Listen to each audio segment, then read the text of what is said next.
Hello friends, welcome to my YouTube channel. तो जैसा कि आप लोग जानते हैं कि इस इंटरनेट के टाइम में अब आपको बैंक अकाउंट ओपन करने के लिए बैंक ब्रांच विजिट करने की ज़रूरत भी नहीं पड़ती है। बहुत सारे बैंक हैं जो आपको डिजिटल सेविंग्स अकाउंट ओपन करने की फैसिलिटी देती है, मतलब कि आप जो है घर बैठे ही अपना ऑनलाइन सेविंग्स अकाउंट खुद से ओपन कर सकते हैं, जिसके लिए आपको ब्रांच विजिट करने की ज़रूरत नहीं होती है। और जहाँ तक बात रह जाती है KYC की, तो वीडियो KYC की फैसिलिटी बहुत सारे बैंक दे रहे हैं, जिससे आपको ब्रांच विजिट करने की ज़रूरत नहीं पड़ती है KYC कराने के लिए। आप घर बैठे ऑनलाइन वीडियो कॉलिंग के जरिए अपने अकाउंट की फुल KYC, मतलब कि वीडियो KYC के जरिए से फुल KYC कर सकते हैं और उसके बाद आप अपना अकाउंट यूज़ करिए। तो इसी कड़ी में आता है जुपिटर डिजिटल सेविंग्स अकाउंट, और इस वीडियो में हम इसी अकाउंट के बारे में जानेंगे कि इस अकाउंट के क्या फीचर्स हैं, इसमें क्या बेनिफिट्स मिलते हैं, इस अकाउंट को ओपन करने के लिए एलिजिबिलिटी क्राइटेरिया क्या है और इस अकाउंट की फ़ीस और चार्जेस क्या हैं। तो आप लोगों को पूरी जानकारी मिलने वाली है इस जुपिटर डिजिटल सेविंग्स अकाउंट के बारे में। तो चलिए वीडियो टॉपिक की तरफ जल्दी से आते हैं। यहाँ पर बात करते हैं इस अकाउंट के फीचर्स और बेनिफिट्स के बारे में। तो सबसे बड़ा इसका बेनिफिट ये है कि ये आप ऑनलाइन खुद से ओपन कर सकते हैं, इसके लिए आपको ब्रांच विजिट करने की ज़रूरत नहीं पड़ती है। वैसे जुपिटर मनी के जो पार्टनरशिप है, जो टाई अप है इनका, ये फेडरल बैंक के साथ में है। तो फेडरल बैंक के साथ मिल करके ये अकाउंट प्रोवाइड करते हैं। तो आइए जानते हैं इस अकाउंट के फीचर्स और बेनिफिट्स के बारे में। तो ये अकाउंट कम्प्लीटली डिजिटली ओपन होता है, एकदम आप समझ लीजिए कि 100% डिजिटल अकाउंट है। इसको आप खुद से घर बैठे ऑनलाइन ओपन कर सकते हैं, इसके लिए आपको ब्रांच विजिट करने की ज़रूरत नहीं पड़ती है। इस अकाउंट में आपको 1% कैशबैक मिलता है आपके सभी UPI मर्चेंट पेमेंट्स पे। इसके साथ ही साथ आपके सभी डेबिट कार्ड ट्रांजैक्शन पे भी आपको 1% कैशबैक मिलता है। और आप अपने सभी ट्रांजैक्शंस को ट्रैक कर सकते हैं कि आपने किस कैटेगरी पे कितना ट्रांजैक्शन किया है। तो यहाँ पे आपको ऑटो कैटेगराइजेशन की भी फैसिलिटी मिलती है, जिसमें आपको सभी ट्रांजैक्शन दिखाए जाते हैं कि आपने किस किस कैटेगरी पे कितना ट्रांजैक्शन किया है। आपसे कोई भी मेंटेनेंस फ़ी नहीं ली जाती है, मतलब कि ये जो अकाउंट है ये ज़ीरो बैलेंस अकाउंट है। इसमें आप चाहे बैलेंस मेंटेन करें या फिर ना करें, मेंटेनेंस का आपसे कोई भी चार्ज नहीं लिया जाता है। मतलब कि अगर आपके अकाउंट में बैलेंस ना हो तो उसके लिए आपसे कोई भी नॉन मेंटेनेंस का चार्ज यहाँ पे नहीं लिया जाएगा। और इन्होंने यहाँ पे बता रखा है कि नो हिडन चार्जेस। इसके चार्जेस के बारे में हम आगे जानने वाले हैं। और आपको 7 दिन 24 घंटे कस्टमर केयर की भी यहाँ पे सर्विस मिलती है, जिससे आपको कोई भी प्रॉब्लम आए तो आप डायरेक्टली कस्टमर केयर को कॉल करके पूछ सकते हैं। और आप अपने सभी बैंक अकाउंट्स के बैलेंसेस को चेक कर सकते हैं इस एक अकाउंट के ज़रिए। खैर, ये तो बात होगी इस अकाउंट के फीचर्स और बेनिफिट्स की। अब बात कर लेते हैं दोस्तों कि इस अकाउंट को ओपन करने के लिए एलिजिबिलिटी क्राइटेरिया क्या है। तो इस अकाउंट को ओपन करने के लिए आपकी मिनिमम एज होनी चाहिए 18, मतलब 18 साल या फिर 18 से ऊपर। और आपके पास आधार कार्ड होना ज़रूरी है, और आपके आधार कार्ड से आपका मोबाइल नंबर लिंक भी होना चाहिए है। क्योंकि ये डिजिटली अकाउंट ओपन होता है तो इसलिए इसमें आधार OTP वेरिफिकेशन होता है। तो अगर आपका मोबाइल नंबर आपके आधार कार्ड से लिंक नहीं रहेगा तो ऐसे में आपके आधार का जो OTP है वो आपके मोबाइल पर आ नहीं पाएगा, और आप जो वेरीफाई नहीं करा पाएंगे तो फिर आपका अकाउंट ही नहीं ओपन होगा। तो इसलिए आपका मोबाइल नंबर आपके आधार से लिंक्ड होना ज़रूरी है, रजिस्टर्ड होना ज़रूरी है, जिससे कि आप जो अपने आधार को वेरीफाई करा सको और आगे आपका प्रोसेस बढ़ सके। और पैन कार्ड होना भी ज़रूरी है। अब आइए बात कर लेते हैं इस अकाउंट के फीस और चार्जेस के बारे में। तो मिनिमम एवरेज बैलेंस, इसमें कुछ भी मेंटेन करने की ज़रूरत नहीं होती है। ये ज़ीरो बैलेंस अकाउंट है और नॉन मेंटेनेंस का आपसे कोई भी चार्ज नहीं लिया जाता है। इंटरेस्ट रेट के बारे में बात करें तो 2.5% पर एनम आपको मिलता है। 2.5% आपको पर एनम इंटरेस्ट रेट मिलता है, जो आजकल नॉर्मली जो है बैंक्स प्रोवाइड कर रहे हैं इंटरेस्ट रेट सेविंग्स अकाउंट पे।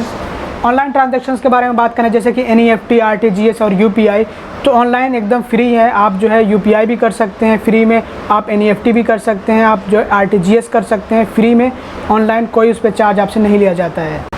और IMPS के बारे में बात करें तो आपको first 5 IMPS per month free मिलते हैं। एक महीने में आप 5 IMPS ट्रांजैक्शन फ्री में कर सकते हैं। मतलब IMPS के ज़रिए अगर आप किसी को पैसे भेज रहे हो तो आप महीने में 5 बार फ्री में भेज सकते हो। उसके बाद से आपसे चार्जेस लिए जाते हैं, मतलब जैसा आपका अमाउंट होता है ट्रांजैक्शन का उसी हिसाब से आपसे चार्ज लिया जाता है। तो आप जब 6th मतलब कि 6ठा IMPS ट्रांजैक्शन करते हैं एक महीने के अंदर अंदर, तो आपसे जो है 1000 रुपये तक के ट्रांजैक्शन पर कोई चार्ज नहीं लिया जाता है।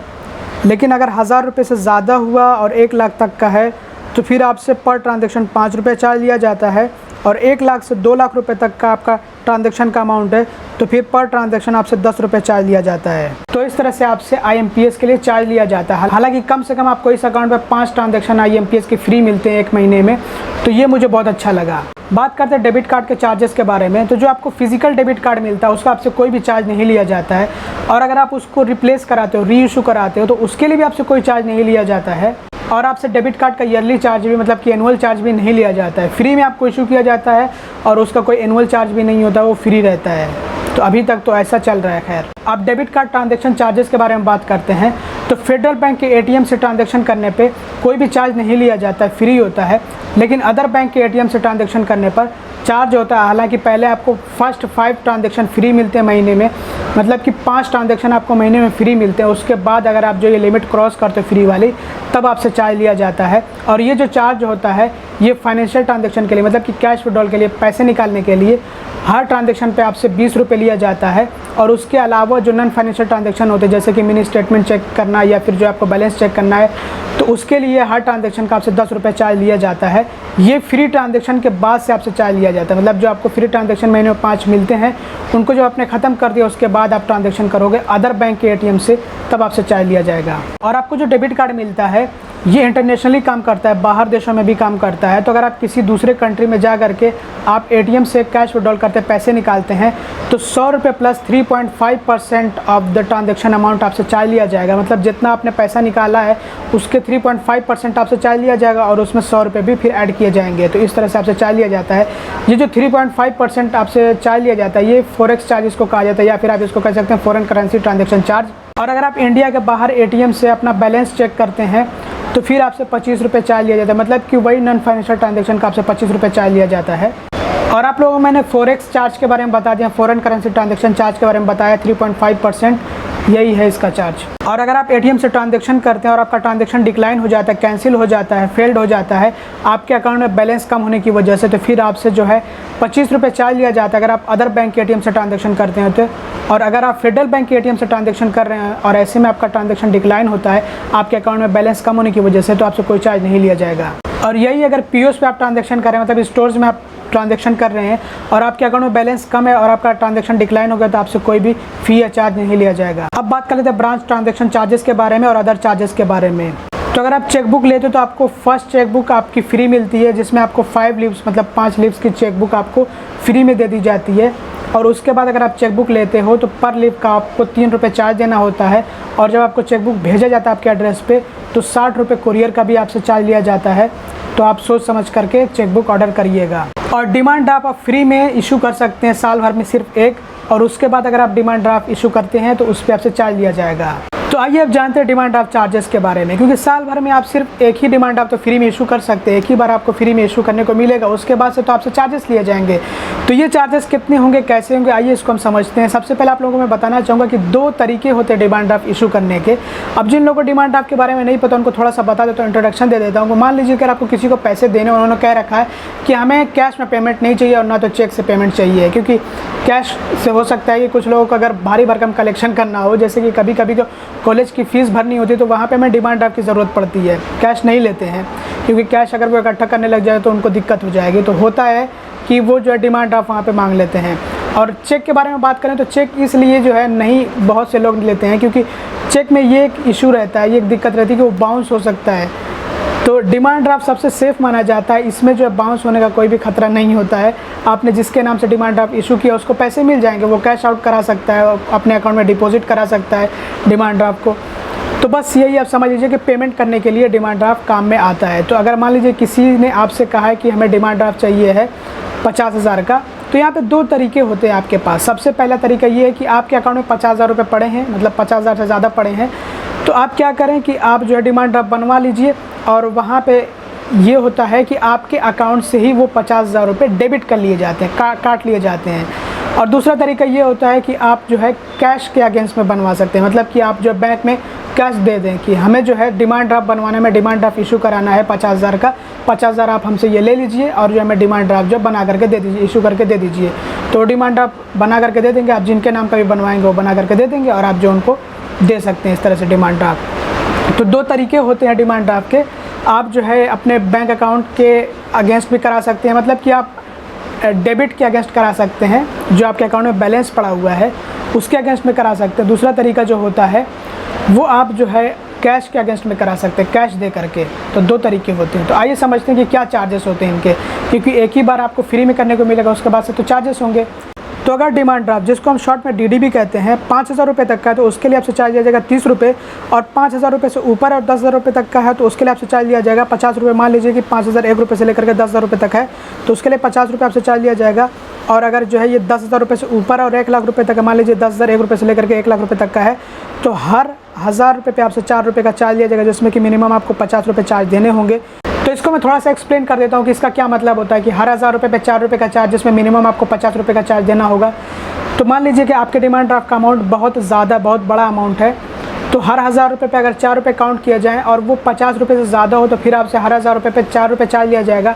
लेकिन अगर हम अमाउंट जो है आपके डिमांड ड्राफ्ट का बहुत ही छोटा कम है, जिससे कि अगर हर 1000 रुपये पे 4 रुपये काउंट किया जाए और वो जो है बहुत ही कम अमाउंट हो, जैसे कि 8 रुपये 12 रुपये इस तरह का अमाउंट हो, कम अमाउंट हो, तो वहाँ पे मिनिमम आपसे 50 रुपये चार्ज किए जाएंगे। तो अगर आपके डिमांड ड्राफ्ट का अमाउंट 10,000 रुपये से ऊपर है और 1 लाख रुपये से नीचे है, मतलब 1 लाख रुपये तक का है, तो हर 1000 रुपये पे 4 रुपये का चार्ज लिया जाएगा, जिसमें कि मिनिमम 50 रुपये चार्ज लिए जाएंगे। और डिमांड ड्राफ्ट का अमाउंट अगर 1 लाख रुपये से ऊपर का है, तो भी हर 1000 रुपये पे 4 रुपये का चार्ज लिया जाएगा, लेकिन इसमें मैक्सिमम चार्ज जा सकता है 10,000 रुपये तक। अभी डिपेंड करता है कि कितने बड़े अमाउंट का डिमांड ड्राफ्ट इशू किया जा रहा है। और ये जो मैंने आप लोगों को चार्ज बताया था, ये मैंने बताया था बैलेंस्ड के अगेंस्ट में अगर आप जो डिमांड ड्राफ्ट बनवाते हैं, बैंक अकाउंट डेबिट के अगेंस्ट में अगर आप डिमांड ड्राफ्ट बनवाते हैं, तब आपसे इस तरह से चार्ज लिया जाएगा। लेकिन अगर आप कैश के अगेंस्ट में बनवाते हैं, मतलब कैश दे करके आप जो है डिमांड ड्राफ्ट बनवा रहे हैं, इशू कर रहे हैं, तो उसके लिए यहाँ पे चार्ज अलग होता है। चलिए आइए इसको भी हम समझते हैं। तो अगर डिमांड ड्राफ्ट 10,000 रुपये तक का है, तो आपसे चार्ज लिया जाएगा 100 रुपये इंक्लूडिंग GST। और अगर डिमांड ड्राफ्ट 10,000 रुपये से ऊपर है और 49,999 रुपये तक का है, क्योंकि मैक्सिमम इतना ही तक जो है कैश से बनवाया जा सकता है, तो 10,000 रुपये से ऊपर मतलब 10,001 रुपये से लेकर के 49,999 रुपये तक का है, तो हर 1000 रुपये पे आपसे 8 रुपये चार्ज लिया जाएगा, जिसमें कि मिनिमम आपको 100 रुपये चार्ज देना होगा। अब ये भी आप लोगों को मैं एक्सप्लेन कर दूं कि हर 1000 रुपये पे जो आपसे 8 रुपये का चार्ज लिया जा रहा है, ये आपसे तब लिया जाएगा जब आपके डिमांड ड्राफ्ट का अमाउंट इतना बड़ा हो कि हर 1000 रुपये पे 8 रुपये चार्ज अगर जोड़े जाएँ और वो 100 रुपये से ऊपर चार्ज जाए, तब लिया जाएगा। अदरवाइज़ कम से कम 100 रुपये चार्ज आपसे लिया जाएगा। अब बात कर लेते हैं NEFT और RTGS ट्रांजेक्शन चार्जेस के बारे में। ये मैं आप लोगों को जो बता रहा हूँ, ये ऑफलाइन का बता रहा हूँ। ऑनलाइन में आपको ये सब सर्विस फ्री मिलती है। आप NEFT करिए, RTGS करिए, उसका आपसे कोई चार्ज नहीं लिया जाता है। तो यहाँ पे अगर आप ऑफलाइन करते हैं, तब भी आपको कुछ लिमिट फ्री दी जाती है। साल भर में आप 5 फ्री NEFT और RTGS ट्रांजेक्शन कर सकते हैं, मतलब दोनों मिला करके NEFT और RTGS के ट्रांजेक्शन को दोनों को मिला करके 5 फ्री आपको मिलते हैं साल भर में। उसके बाद से आपसे चार्ज लिया जाता है। तो आइए इन चार्जेस को हम समझते हैं। तो अगर ट्रांजेक्शन अमाउंट 2 लाख रुपये से लेकर के 5 लाख रुपये तक का है, RTGS आप कर रहे हैं और आपके ट्रांजेक्शन का अमाउंट 2 लाख रुपये से लेकर के 5 लाख रुपये तक का है, तो फिर पर ट्रांजेक्शन आपसे 20 रुपये चार्ज लिया जाएगा। और अगर 5 लाख रुपये से ऊपर है, तो फिर आपसे जो है 45 रुपये 45 रुपीज़ चार्ज लिया जाएगा पर ट्रांजेक्शन। और NEFT के बारे में बात करें, तो अगर ट्रांजेक्शन अमाउंट 10,000 रुपये तक है, तो 2 रुपये आपसे चार्ज लिया जाएगा। और 10,000 रुपये से ऊपर है और 1 लाख रुपये तक है, मान लीजिए 10,000 रुपये से ऊपर, यहाँ पे आप कह सकते हैं 10,001 रुपये से लेकर के 1 लाख रुपये तक, तो पर ट्रांजेक्शन आपसे चार्ज लिया जाएगा 4 रुपये। और अगर 1 लाख रुपये से ऊपर है और 2 लाख रुपये तक का ट्रांजेक्शन अमाउंट है, 1 लाख 1 रुपये से लेकर के 2 लाख रुपये तक का अमाउंट है ट्रांजेक्शन का, तो पर ट्रांजेक्शन 14 रुपये आपसे चार्ज लिया जाएगा। और अगर जो है 2 लाख रुपये से ऊपर है, 2 लाख रुपये से ऊपर का अगर अमाउंट है, तो फिर पर ट्रांजेक्शन आपसे चार्ज लिया जाएगा 20 रुपये। तो ये चार्जेस होते हैं NEFT और RTGS के फ्री लिमिट के बाद से, अगर आप ब्रांच से करते हैं तब। अदरवाइज़ अगर आप ऑनलाइन करते हैं, तो ये सब आपको फ्री मिलता है। आप खुद से ऑनलाइन ही करिए, बेहतर रहेगा। क्या होगा ब्रांच विज़िट करके, एक तो आपको ब्रांच भी विज़िट करना पड़ेगा, वहाँ पे आपको फॉर्म फिलअप करना पड़ेगा, तो उसमें दिक्कत भी आएगी। आपको ब्रांच में जा कर के लाइन में खड़े होना पड़ेगा। तो बेहतर है कि आप खुद से ऑनलाइन ही कर लें, उसमें आपको ज़्यादा जो है परेशानी भी नहीं आएगी और आपका जो काम वो फ्री में चलेगा। इसके अलावा भी कुछ ब्रांच विज़िट चार्जेस होते हैं, जो आप ब्रांच से सर्विस जा कर के लेते हो, तो उसके लिए आपसे चार्ज लिया जाता है। लेकिन वो जो आपको साल में 5 बार फ्री मिलता है, उसके बाद से आपसे चार्ज लिया जाता है। और ECS या फिर नेक्स्ट ट्रांजेक्शन फेल होने पर, डिक्लाइन होने पर आपसे चार्ज लिया जाता है। फर्स्ट टाइम अगर डिक्लाइन हुआ, फेल हुआ, तो उसके लिए आपसे चार्ज लिया जाएगा 180 रुपीज़, मतलब 180 रुपये। और अगर फिर हुआ दोबारा से, तो उसके बाद आपसे चार्ज लिया जाएगा 350 रुपीज़, 350 रुपये। तो इस तरह से इसके चार्जेस होंगे। और अकाउंट क्लोजर चार्ज भी है। अगर आप इस अकाउंट को क्लोज़ कराते हैं, उसके लिए आपसे चार्ज लिया जाता है। अब ये चार्ज कितना होता है, ये मैं आप लोगों को समझा देता हूँ। तो अगर आप अकाउंट ओपन कराने के 6 महीने के अंदर अंदर बंद कराते हैं, तो 100 रुपये उसके लिए आपसे चार्ज लिया जाएगा। और अगर आप 6 महीने के बाद और 12 महीने से पहले अकाउंट क्लोज़ कराते, तो उसके लिए आपसे 300 रुपये चार्ज लिया जाएगा। और अगर आप 12 महीने के बाद क्लोज़ कराते, तो उसके लिए आपसे चार्ज लिया जाएगा कुछ भी नहीं, वो फ्री होगा। मतलब कि अगर आप 1 साल बाद इस अकाउंट को क्लोज़ कराएंगे, तो उसके लिए आपसे कोई भी चार्ज नहीं लिया जाएगा। और अगर आप अकाउंट ओपन होने के 14 दिनों के अंदर अंदर, जब आपने फर्स्ट डिपॉजिट किया उसको 14 दिनों के अंदर अंदर ही क्लोज़ करा देते हैं, तो उसमें भी आपसे कोई चार्ज नहीं लिया जाता है। और जितने भी मैंने फ़ीस और चार्जेस बताऊँ सब पे GST अलग से इंक्लूड किया जाता है, ऐड किया जाता है। तो ये ज़रूर से आप याद रखिएगा कि जो सर्विस चार्ज वगैरह होता है उन पे GST भी आपको देना होता है। अब बात कर लेते हैं कि इस अकाउंट को हम ओपन कैसे कर सकते हैं। तो ये एक डिजिटल सेविंग्स अकाउंट है जिसको ओपन करने के लिए आपको ब्रांच विजिट करने की ज़रूरत नहीं होगी। आप घर बैठे ही इस अकाउंट को ओपन कर सकते हैं बहुत ही ईजिली। आपको सारी जो है फैसिलिटीज़ मिल जाएंगी। फुल KYC भी आपका वीडियो KYC के ज़रिए से हो जाएगा, तो आपको कोई दिक्कत लेने की ज़रूरत नहीं होगी। तो अगर आप इस अकाउंट को ओपन कराना चाहते हैं तो आपको डिस्क्रिप्शन में इसका लिंक मिल जाएगा, वहाँ पर आप जो जाइए, क्लिक कीजिए लिंक पे और जो है सारी अपनी डिटेल्स वगैरह फिल करिए। इससे पहले आपने काफ़ी सारे इस तरह के डिजिटल सेविंग्स अकाउंट ओपन कर रखे होंगे, या फिर अगर आपने कोई एक भी ओपन कर रखा होगा तो आपको पता होगा। आपको सिर्फ अपनी डिटेल्स वगैरह फिल करते जाना है और नेक्स्ट करते जाना है। उसके बाद जो है आपका अकाउंट इस तरह से ओपन हो जाएगा। तो आप जो है जल्दी से जाइए और डिस्क्रिप्शन में लिंक चेक करिए। इस वीडियो में दोस्तों इतना ही था। आप बताइएगा कि आपको ये अकाउंट कैसा लगा, इसके चार्जेस वगैरह किस तरह के हैं। मुझे तो ये अकाउंट सही लगा क्योंकि इसके चार्जेस वगैरह मतलब नॉर्मल है जैसे सेविंग्स अकाउंट के होते हैं, तो ऐसे कोई ज़्यादा चार्जेस नहीं है। और आपको बहुत बार तो इसमें जो है लिमिट फ्री में दी जाती है, तो वो मुझे बहुत ज़्यादा अच्छा लगा। जैसे कि 5 आपको फ्री ऑफलाइन ट्रांजैक्शन लिमिट मिलती है NEFT और RTGS की। वैसे ऑफलाइन का कोई मतलब नहीं बनता है, बहुत सारे लोग जो है आज के टाइम में ऑनलाइन ही करते हैं। तो अगर चार्ज वगैरह बचाना है तो आप जो है ज़्यादा से ज़्यादा कोशिश करें कि आप ऑनलाइन ट्रांजैक्शन करें, तो कोई आपसे जो है चार्जेस वगैरह इस तरह से नहीं लिए जाएंगे। तो आपको ये अकाउंट कैसा लगा कमेंट करके ज़रूर बताइएगा। आपको फ्री में डेबिट कार्ड मिलता है, उसका कोई भी आपसे चार्ज नहीं लिया जाता है। मस्त डेबिट कार्ड होता है, आप उसको अच्छे से यूज़ कर सकते हैं। इंटरनेशनल डेबिट कार्ड होता है, कोई दिक्कत नहीं है। तो बस इस वीडियो में इतना ही था। आई होप कि ये वीडियो आपको पसंद आया। अगर आपको वीडियो पसंद आया ज़रूर लाइक करिएगा, चैनल को सब्सक्राइब नहीं होगा तो सब्सक्राइब कर लीजिएगा, वीडियो शेयर कर देखते हैं। Thanks for watching, bye bye.